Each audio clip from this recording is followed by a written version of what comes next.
তাহা, হে আমার বন্ধু, মা আনজালনা আলাইকাল কুরআনা লিতাশকা, আমি অশান্তির জন্য কোরআন নাজিল করি না, কাউকে কষ্ট দেওয়ার জন্য আমি আল্লাহ কোরআন পাঠাই না। কোরআন দিয়েছি শান্তির জন্য, আরামের জন্য, রহমত বরকতের জন্য। কোরআন দিয়েছি নাজাতের জন্য, কোরআন দিয়েছি আল্লাহকে পাওয়ার জন্য, কোরআন দিয়েছি জান্নাতি হওয়ার জন্য। কাজেই সারা রাত দাঁড়িয়া দাঁড়িয়া আর কোরআন পড়বেন না। রাতের কিছু সময় ইবাদত করেন, কিছু সময় ঘুম যান, আরাম করেন। দিনের কিছু সময় আরাম করেন, কিছু সময় দাওয়াত দেন। যারা মনে করে কোরআনে শান্তি নাই, তাদের মুখের মধ্যে যেন চুনকানি লাগে। সারা পৃথিবীর মানুষ যেন জানতে পারে এই 30 পারা কোরআনের মধ্যে রহমত আছে।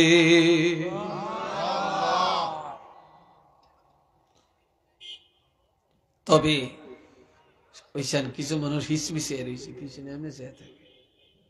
আমার কথা বুঝেন আপনারা? হ্যাঁ, আমি একটু ধীরে কথা বলি, আস্তে কথা বলি। আমি অত ঘন বলি না, আর অত চিল্লাইও না। কথা বুঝছেন? আল্লাহ তবে ইল্লা তাযকিরাতাল লিমান ইয়াখশা, যাদের অন্তরে খাউফে ইলাহি বা আল্লাহর ভয় আছে, তাদের জন্যই কোরআনের উপদেশ, তারাই উপদেশ মানিয়ে নিবে। আল্লাহর ভয় যাদের অন্তরে নাই, ইমানের মধ্যে যাদের মধ্যে নাই, তারা কোনদিন কোরআনের উপদেশ মানিয়ে নিবে না। এ বাবাজিরা রে আমার, কেমন কোরআন আমরা পাইলাম। আল্লাহ, আমার আল্লাহ বলেন, হুয়াল্লাযী আরসালা রাসূলাহু বিল হুদা ওয়া দীনিল হক লিইয়ুযহিরাহু আলাদ দীনি কুল্লিহি ওয়ালাউ কারিহাল মুশরিকুন।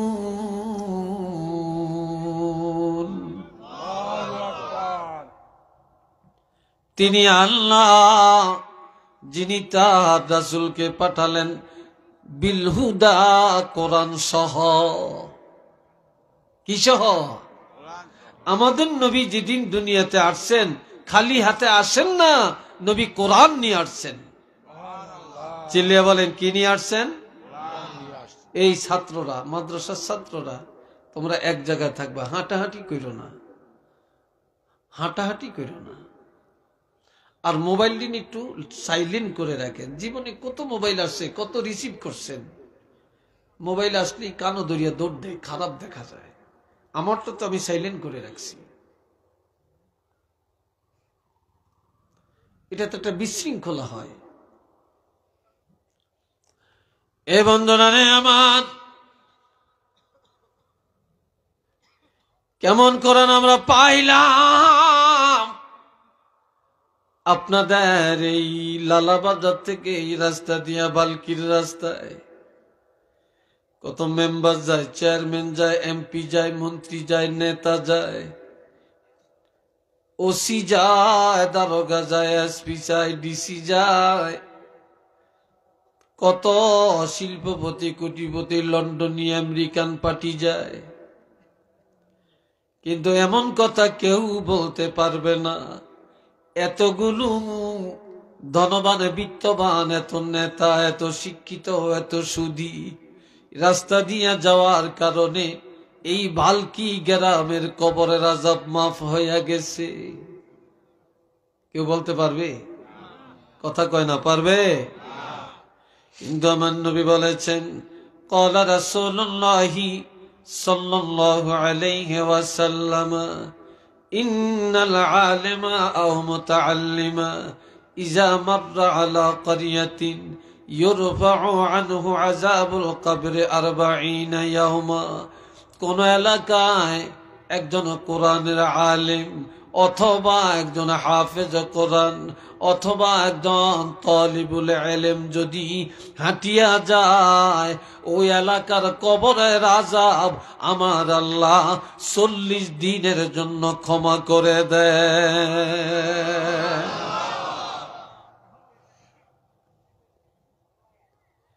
এটা ব্যক্তির কারণে না, এটা আল্লাহর কোরআনের নূর ভিতরে থাকার কারণে।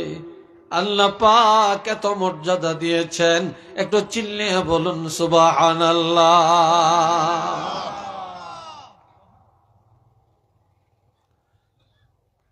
কি দাম, কি সম্মান, কি ইজ্জত। ওলি আল্লাহ মানেননি আপনারা? আজকাল তো বহু মদা পাগল আছে, ওলি আল্লাহ বিশ্বাস করে না। এই দুনিয়ার একজন জিন্দা ওলি, আর একজন ওলি আল্লাহর কবরের পাশে দিয়া যাইতেছিলেন। হঠাৎ করে শুনলেন কোরআন তেলাওয়াতের আওয়াজ শোনা যায়, থমকে দাঁড়ালেন। ডানে বামে সামনে পিছনে তাকিয়ে দেখেন কাউকে দেখা যায় না। চিন্তায় পড়ে গেলেন কোরআনের আওয়াজ কোত্থেকে আসছে। স্থির ভাবে দাঁড়িয়ে শুনতেছেন, মাটির নিচের থেকে কোরআন তেলাওয়াতের আওয়াজ আসতেছে। এটা শুনে তিনি আশ্চর্য হয়ে বলে ফেললেন সুবহানাল্লাহ, সুবহানাল্লাহ। চলে গেলেন। রাত্রিবেলায় মুর্দা অলি, কবরের অলি স্বপ্ন যোগে আসিয়া দেখা দেয়। দেখা দিয়া বলে, ওর ভাই জিন্দা অলি, দিনের বেলায় আমার কবরের কাছে দিয়া যাওয়ার টাইমে সুবহানাল্লাহ বলে চিল্লাইয়া উঠলা, চিৎকার দিলা কেন? বলে ভাই কোরআন তেলাওয়াত শুনে।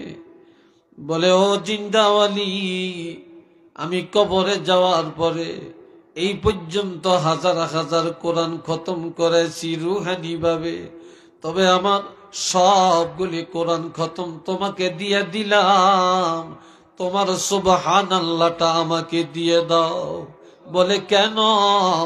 কয় দুনিয়ায় থাকা কালে একবার সুবহানাল্লাহ বললে যেই সওয়াব পাওয়া যাবে, কবরে যাওয়ার পর লক্ষ লক্ষ বার কোরআন খতম করলে এই একবার সুবহানাল্লাহর সওয়াব পাওয়া যাবে না।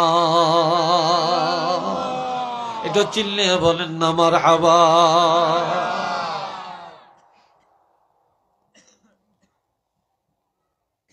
আল্লাহ কি দামি কথা।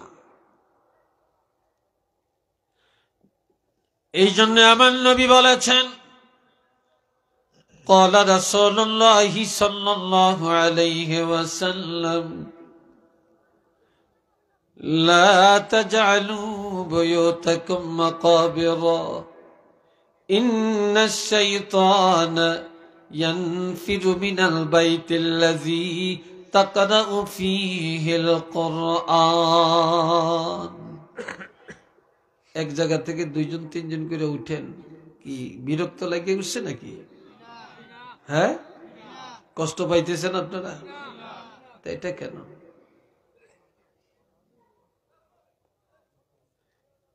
কথা মাত্র যেন শুরু না করলাম নাকি? না 3 ঘন্টা হয়ে গেছে? হ্যাঁ, এ ভাইরা রে আমার খেয়াল করেন,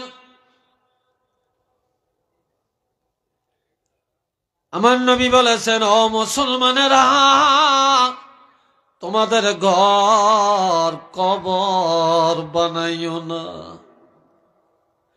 ঘরের কবর বানাইও না। কেন? আজ মুসলমানের ঘরগুলি গোরস্থান।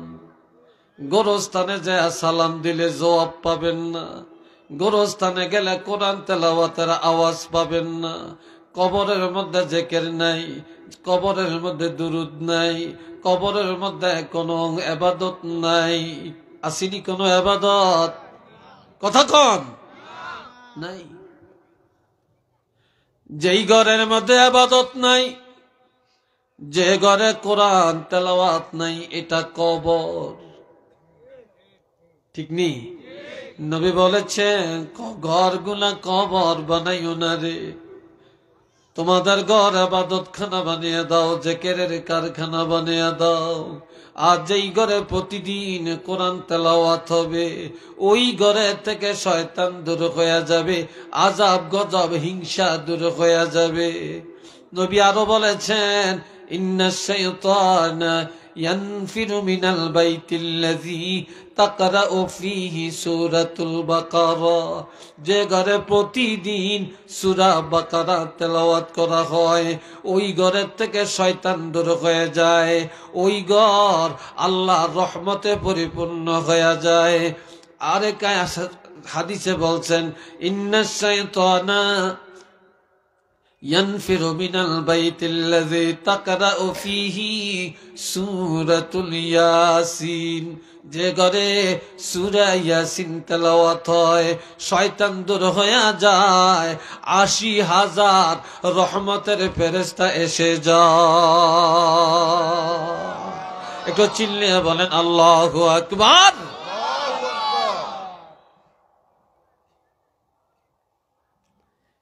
কত দাবি, কত সুন্দর কথা রাসূল বলছেন।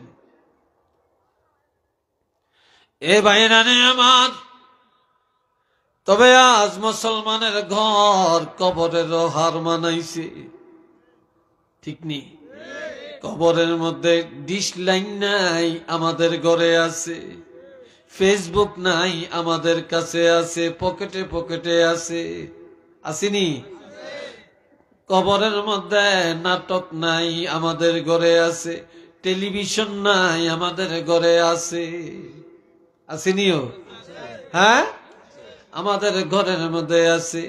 মহিলারা স্টার জলসা যদি না দেখে মাথা গরম। ঠিক না?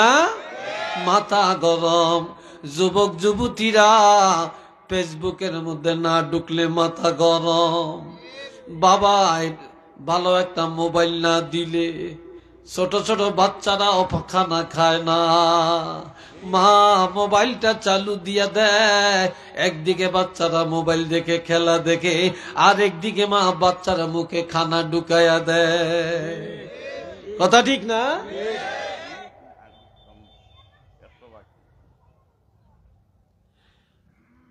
আল্লাহ বাবাজি নানে আমার,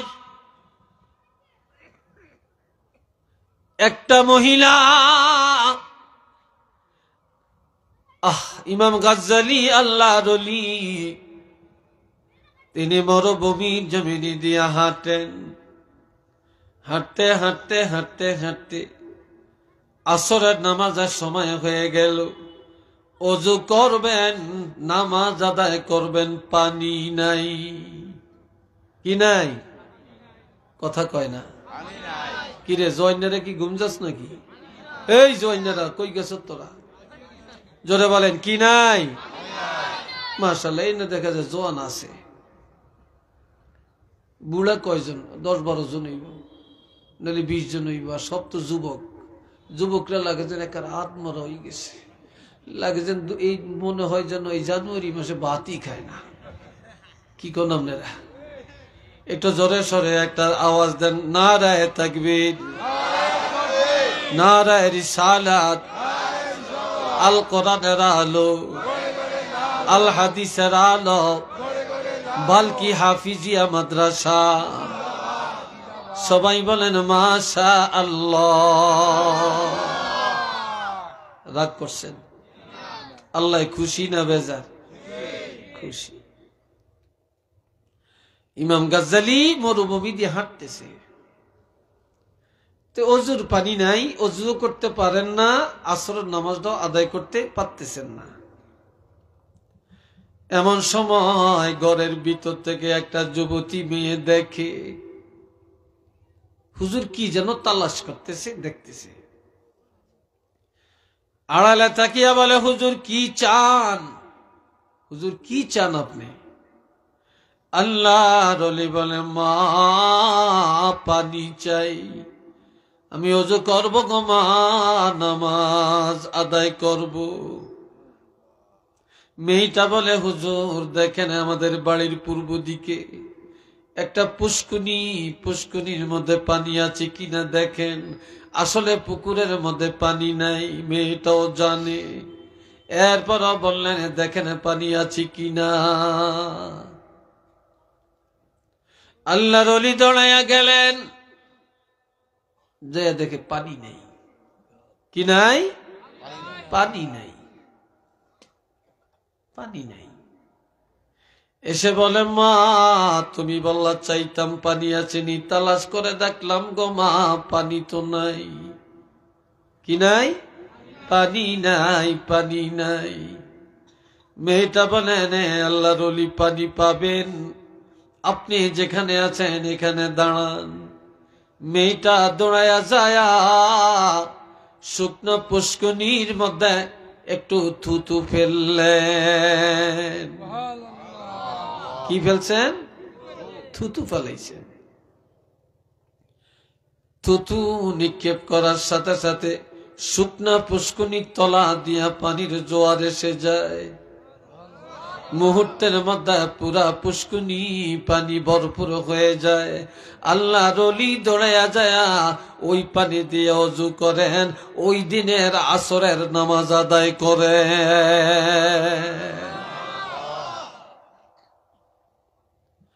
নামাজ আদায় করিয়া ঘরের পাশে আসিয়া ডাকে, মা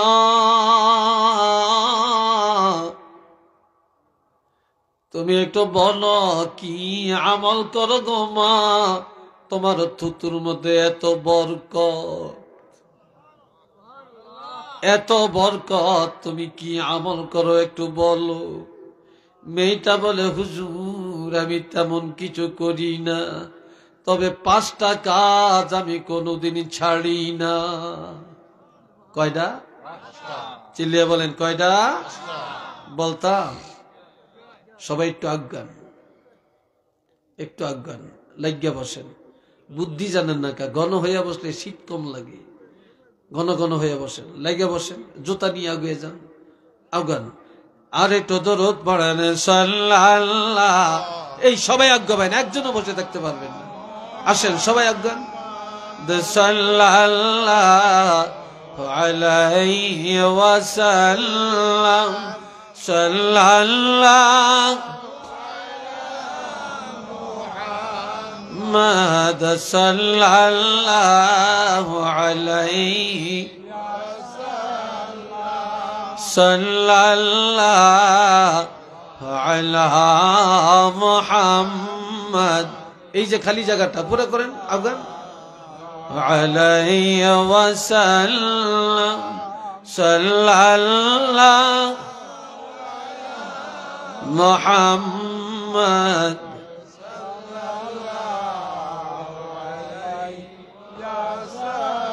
যারা রাস্তায় এখনো দাঁড়াইয়া রয়েছেন, আপনারা কি হুন্ডা পাহারা দেন নাকি?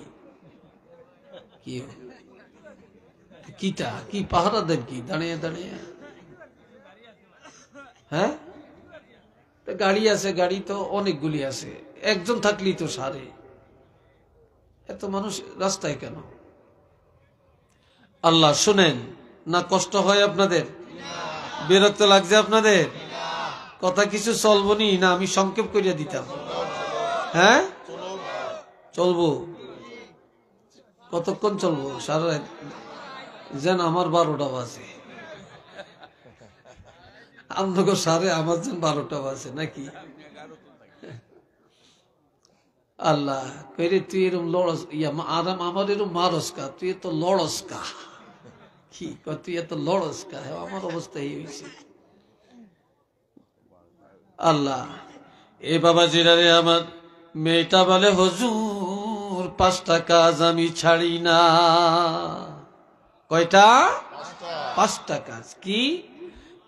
কয় যেদিন আমার বিবাহ হয় স্বামীর সাথে স্বামীর গাড়িতে করে যখন স্বামীর ঘরে ঢুকি, সেদিন থেকে কোনদিন আমি ঘরের বাহিরে যাই না। সুবহানাল্লাহ বাজিয়া কইেন। বেগম সাহেব সব এলে হুজুরে যে ওয়াজ করছে, তো বেগমও সুবহানাল্লাহ কইব, আমরাও কইেন, চিল্লিয়া কইেন নাকি? বলছিলাম এখানে একটা পর্দা টানিয়ে দেওয়ার জন্য, এই ডেকোরেশন কারা, ডেকোরেটর কারা, এদের কাছে নাই? তাদের কাছে থাকে তো কিছু কিছু তো অতিরিক্ত রাখতে হয়, কখন কোনটা লাগে। এ বাবা জিরারে আমার কয় 2 নম্বরের আমল, আমার কোন দিন একদিনের জন্য আমার কোরআন তেলাওয়াত কাজা হয় না। আর এখনকার মেয়েদেরকে হাতুড়া দিয়ে পিড়াইল কোরআন তেলাওয়াত বের হয় না। কথা ঠিক কিনা?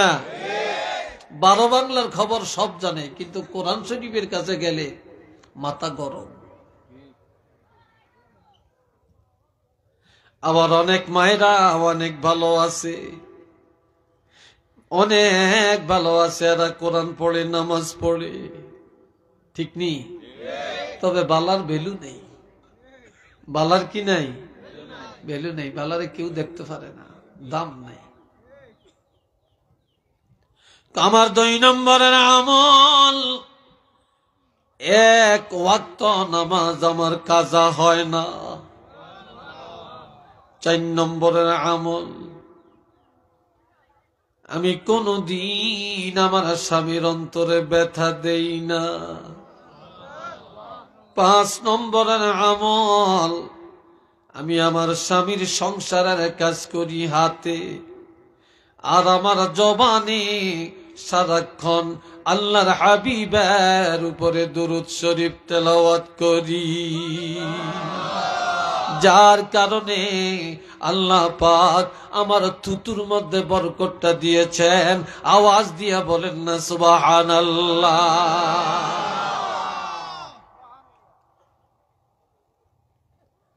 আল্লাহ, কোথায় আছি আমরা?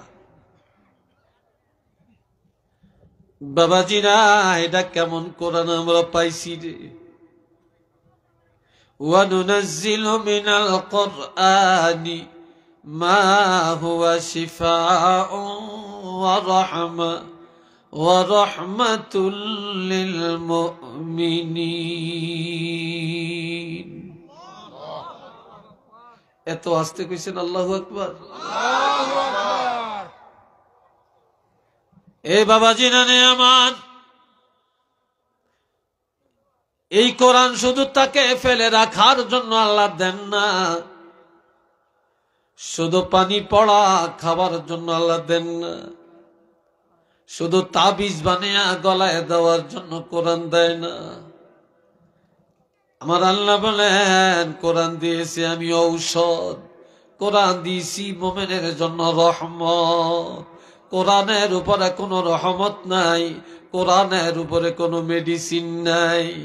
এটা দেহের রোগের ঔষধ, অন্তর সাফ করার ঔষধ, পরিবার সংস্কার করার ঔষধ, বিবাহ সুন্দর হওয়ার ঔষধ, সন্তান ভালো হওয়ার ঔষধ, এটা বিচার কার্য সুন্দর হওয়ার ঔষধ, চাচা ভাতিজার বেজাল দূর করার ঔষধ, এটা ইউনিয়ন পরিষদ পবিত্র করার ঔষধ, সংসদ ভবন পবিত্র করার ঔষধ, রাজনীতির ময়দানে পবিত্র করার ঔষধ, এটা দেশ পরিচালনার ঔষধ, এটা মরণ রোগের ঔষধ, কবরের নাজাত পাওয়ার ঔষধ।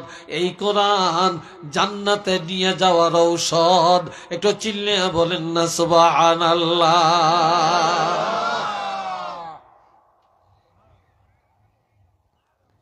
এ ভাইরা রে আমার, একজন মেয়ে লোক অনেক দিন বিয়ে হয়েছে, বিবাহের পরে প্রত্যেকটা পুরুষ চায় একটা সন্তানের বাপ হইব, প্রত্যেকটা মহিলা চায় একটা সন্তানের মা হবে। কথা ঠিক না? আর 1 2 3 4 5 বছর চলে গেলে সবাইরই চিন্তা ঢুকে যায়, বাচ্চা হয় না কেন, কনসিভ হয় না কেন। কথা ঠিক না? একটা বাচ্চার জন্য মানুষ এত পেরেশান, এরপরে ডাক্তারের কাছে যায়, হাজার হাজার টাকা খরচ করে, পরীক্ষা নিরীক্ষার শেষ নাই। আল্লাহ, এবার মহিলার স্বামী সিদ্ধান্ত নেয় আর একটা বিয়া করবে একটা সন্তানের জন্য, অথবা এই মহিলারে তালাক দিবে। মহিলারা সবচেয়ে বেশি কষ্ট পায় তালাকের কথা শুনলে, সবচেয়ে বেশি মনে কষ্ট পায় যদি শুনে স্বামী আর একটা বিয়া করবে। কথা ঠিক না? কারণ সব মান্য নিতে চায়, তবে স্বামীর ভাগ কাউকে দিতে রাজি না। এটা ঠিক কিনা? আরেকটা বউ ঘরে আসুক, এটা কেউ চায় না। বাবাজিরা রে আমার, মহিলা আস্তে আস্তে টুক টুক টুক টুক করে নবীজির দরবারে গেলেন, যে ইয়া রাসূলুল্লাহ, আমি বড় বদনসিব, দীর্ঘদিন হয় আমার বিয়ে হলো, আমার গর্ভের মধ্যে কোনো সন্তান টিকে না। তবে আমার স্বামী সিদ্ধান্ত নেন আর একটা বিয়া করবে সন্তানের জন্য, অথবা আমাকে তালাক দিবে। আমার উপায় কি? আপনি তো রহমাতুল লিল আলামিন, আপনি আল্লাহর হাবিব, আপনি তো যা আবদার করবেন আল্লাহ পুরা করবে। তবে হাবিব, ইয়া নবী আল্লাহ, ও আল্লাহর হাবিব, আপনার কাছে আসলাম, যদি কোনো মেডিসিন থাকে আমাকে দেন। নবীজি বলে, তুমি কোরআন পড়তে জানোনি? বলে জানি। সহিভাবে জানোনি? বলে জানি। যাও, আর কোনো ঔষধ লাগবে না।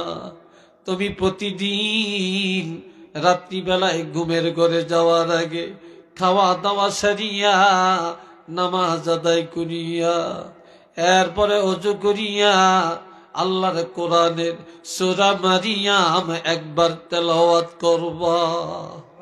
সূরা মারিয়াম তেলাওয়াত করে তুমি তোমার গর্ভের মধ্যে ফু দিয়া স্বামীর বিছানায় শুইয়া যাইবা।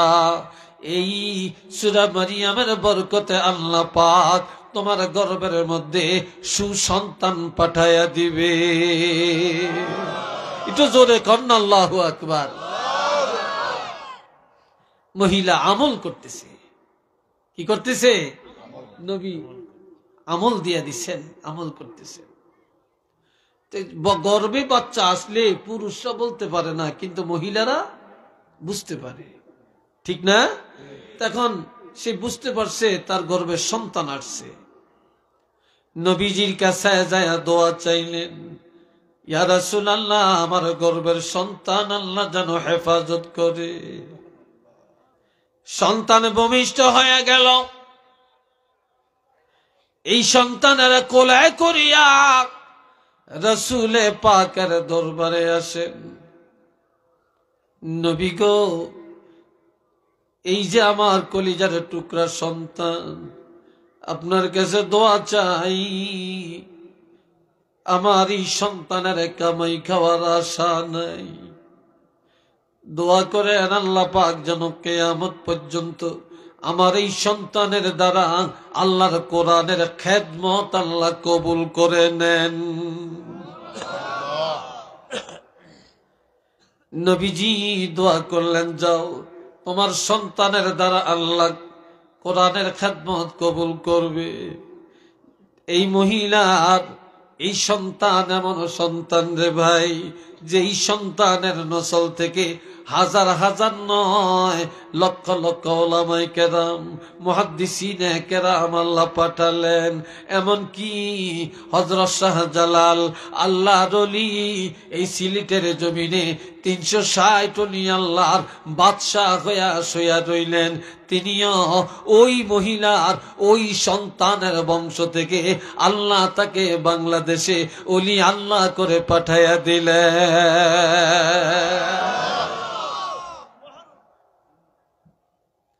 আমরা তো খালি জানি শাহজালাল শাহজালাল, শাহজালাল কে, কোত্থেকে আসছে, ইতিহাস তো জানি না।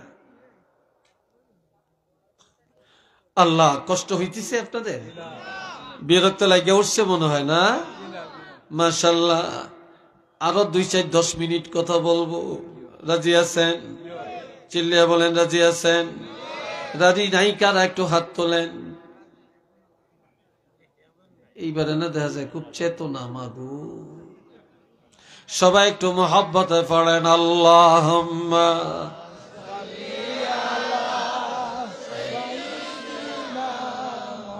মাওলানা মুহাম্মদ ওয়া আলা আলি সাইয়্যিদিনা।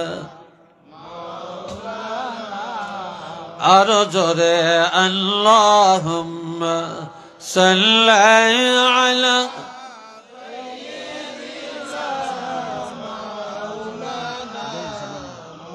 ওয়া আলা আলি সাইয়্যিদিনা।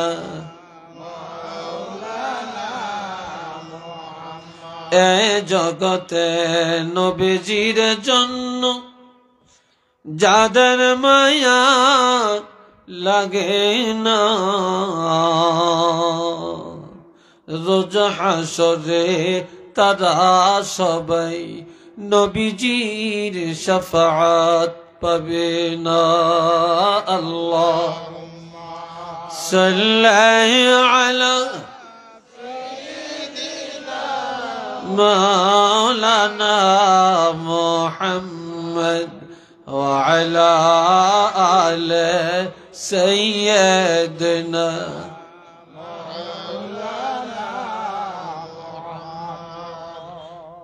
সাহাবায়ে কেরাম একদিন আল্লাহর হাবিবকে প্রশ্ন করলেন, ইয়া রাসূলুল্লাহ, ইয়া হাবিব আল্লাহ, কোরআনের ইজ্জত কেমন? এই কোরআন ছিল কোন জায়গায়? এই কোরআন আসছে কোত্থেকে? কয়টা কথা বুঝেন না? কয়টা? 1 নম্বরে কোরআনের ইজ্জত কেমন ছিল, কোন জায়গায় আসছে কোত্থেকে? আমার আল্লাহ জানায়া দেন, ইন্নাহু লাকুরআনুন কারীম। নিশ্চিত এটা সম্মানী কিতাব। আসমানি কিতাবের মধ্যে এই কিতাবের উপরে আর কোন কিতাবের মর্যাদা নাই। একটু মারহাবা বলতেন না? কি ওই কিতাবের উপরে কারো মর্যাদা আছে? চিল্লিয়া বলেন আছে? নাই। শুধু কিতাবের মর্যাদাই নয়, একজনের চেয়ারম্যানের অনেক ইজ্জত, মেম্বারের অনেক ইজ্জত, শিল্পপতির অনেক ইজ্জত, লন্ডনী সাহেব অনেক ইজ্জত, আমেরিকান সাহেবের অনেক ইজ্জত, শিল্পপতির অনেক ইজ্জত, ডাক্তারের অনেক ইজ্জত, ইঞ্জিনিয়ারের অনেক ইজ্জত, এমপি মন্ত্রীর অনেক ইজ্জত, এরপরে প্রেসিডেন্ট প্রধানমন্ত্রীর অনেক ইজ্জত, প্রধান, তারপরে আমাদের উপদেষ্টা প্রধানের অনেক ইজ্জত। আমার ভাইয়েরা, কিন্তু আমার রাসূল বলেন, খায়রুকুম মান তাআল্লামাল কুরআনা ওয়া আল্লামাহু। দুনিয়াতে যত ইজ্জতওয়ালা থাকুক না কেন, সবার উপরে যে কোরআন সহিভাবে পড়ে আর যিনি কোরআন মানুষের শিখায়, যারা কোরআন পড়ে এবং কোরআন শিখায়, তাদের ইজ্জত আমার আল্লাহর কাছে সবচাইতে বেশি। যদি বলেন বেশি না কম? সবচাইতে বেশি।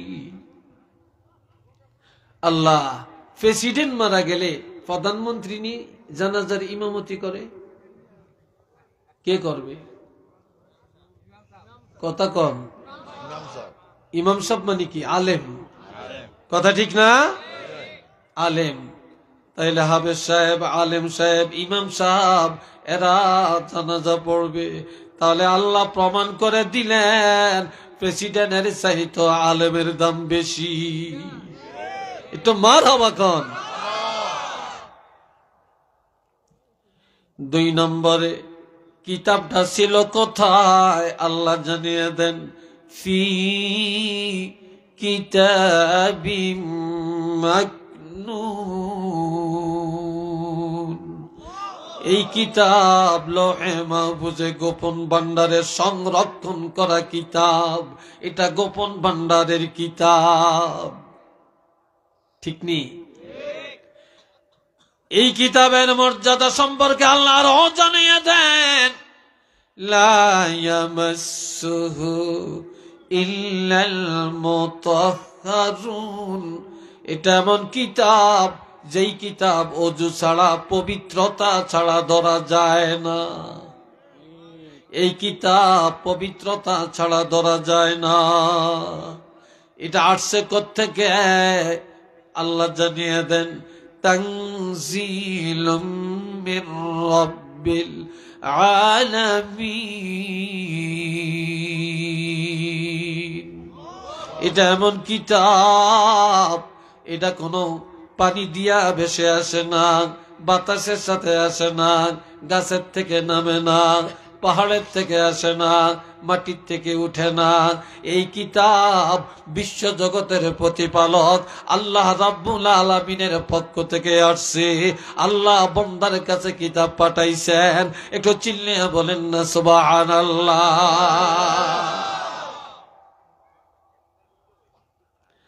আল্লাহ এ বাবাজি নানে আমার, আল্লাহর হাবিব আল্লাহর কাছে মঙ্গলবার, আজকে কি বার? আজকে কি বার? আজকে মঙ্গলবার না? এই মঙ্গলবারে নবীজি আসরের নামাজের পরে আল্লাহর দরবারে দোয়া করলেন বাইতুল্লাহর সামনে। দোয়ার মধ্যে বললেন, আমরা দোয়া করিনি, আপনারা দোয়া করেননি, একা একা তো করি, দলবদ্ধভাবে করিনি। আজকে এখানে দোয়া হবেনি। বাংলাদেশে এই এজমালি দোয়া অনেকে ফতুয়া দিয়ে উঠিয়ে দিতে আছে। একটু নাউজুবিল্লাহ কর না রে ভাই। মসজিদে নামাজ পড়িয়াও অনেকের খুব বিশেষ জরুরি ব্যাপার, এটা আলাদা। কিন্তু অনেক সময় দেখা যায় ইমামও দোয়া করে না, মুসল্লিরাও দোয়া করে না। আজান দেয়, আজানের পরে সোজা করিয়া চাইয়া থাকে, দোয়া পড়ে কিনা আল্লাহ জানে, হাত তো তোলেই না, ঠিক না? হাত তো তোলেই না। মনে হয় এই হাতটা দিছে আল্লাহ এমনি বইটা রাখার জন্য। আল্লাহর কাছে আমরা চাইয়াম, হাত পাইতাম, এত সমস্যাটা কি বলেন? এটা নিয়ে ফতুয়া চলছে। মিলাদের বিরুদ্ধে ফতুয়া, কেয়ামের বিরুদ্ধে ফতুয়া, ইয়া নবীর বিরুদ্ধে ফতুয়া। হায় হায় হায়, নবীর যে কত ভাবে ব্যঙ্গ করা শিখছে, আর শেষ নাই। এই বাবা জেরারে আমার, গত কয়েকদিন আগে আপনাদের সিলেটে এমসি কলেজের সামনে কি জানি একটা বড় জলসা হইছে। হাজার হাজার মানুষ প্যান্ডেল করতো, নাকি কোটি টাকা খরচ। আর হেতে নাকি বড় বড় শিক্ষিত, কোন ক্লাসের শিক্ষিত জানি না, কোন কিতাব পড়িয়া শিক্ষিত হইছে। আমার নবীরে বলে গরুর রাখাল কাউবয়। একটু জোরে সোরে কন্যা নাউজুবিল্লাহ। ও ভাই, সবকিছু মানিয়ে নিল, নবীর বেয়াদব আমরা মানিয়ে নিতে পারি না। কথা ঠিক কিনা বলেন?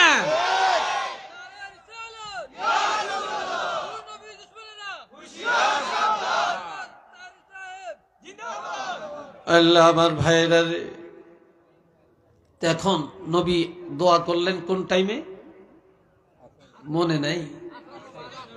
আসরের টাইমে বাইতুল্লাহর সামনে দাঁড়িয়ে দোয়া করছেন কি, যে আল্লাহ আবু জাহেল আর ওমর ইসলামের বিরুদ্ধে এরা বড় পরাশক্তি, এই দুইজনের হেদায়েত দেন, হেদায়েত দিয়া আমাকে একটু শক্তি দেন, আমি যেন তুমি আল্লাহর দাওয়াত, কোরআনের দাওয়াত উদাত্ত কণ্ঠে দিতে পারি।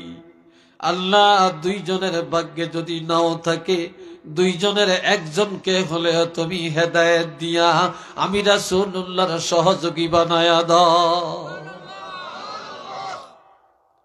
দোয়াটা করছে মঙ্গলবারে আসরের টাইমে। বুধবারে আবু জাহেলে মিটিং ডাকছে, যে নাকি মুহাম্মদের কতল করিয়া মাথা মোবারক নিয়ে আমার হাতে দিতে পারবে, আমি আবু জাহেল 100 উষ্টি তাকে পুরস্কার দিব। আরো জোরে। কেউ তো সাহস করে না। ওমর দাঁড়িয়ে যায়, আবু জাহেল রে, তোমার এই পুরস্কারের যোগ্য আমি ছাড়া আর কেউ নাই। আমি কতল করব, পুরস্কার আমি নিব। বৃহস্পতিবারে সকাল বেলায় ওমর নাঙ্গা তলোয়ার হাতে নিয়ে রওনা করে নবীকে কতল করবে। কিছু দূর যাওয়ার পরে দেখে একজন ব্যবসায়ী, এরা যায় দেখে ওমর নাঙ্গা তলোয়ার হাতে। ওমর রে, বীর বাহাদুরের মতো কোথায় যাও রে ওমর? বলে মুহাম্মদ রে কতল করার জন্য যাচ্ছি, পুরস্কার আমি নিব। বলে মুহাম্মদ রে কতল করতে রওনা করছ, নিজের ঘরের খবর জানুনি? কয় সেটা কি? কয় এইমাত্র তোমার বোন ফাতেমারে দেখে আসলাম, হযরত খাব্বাব রাদিয়াল্লাহর কাছে বসে বসে কোরআন তেলাওয়াত করে।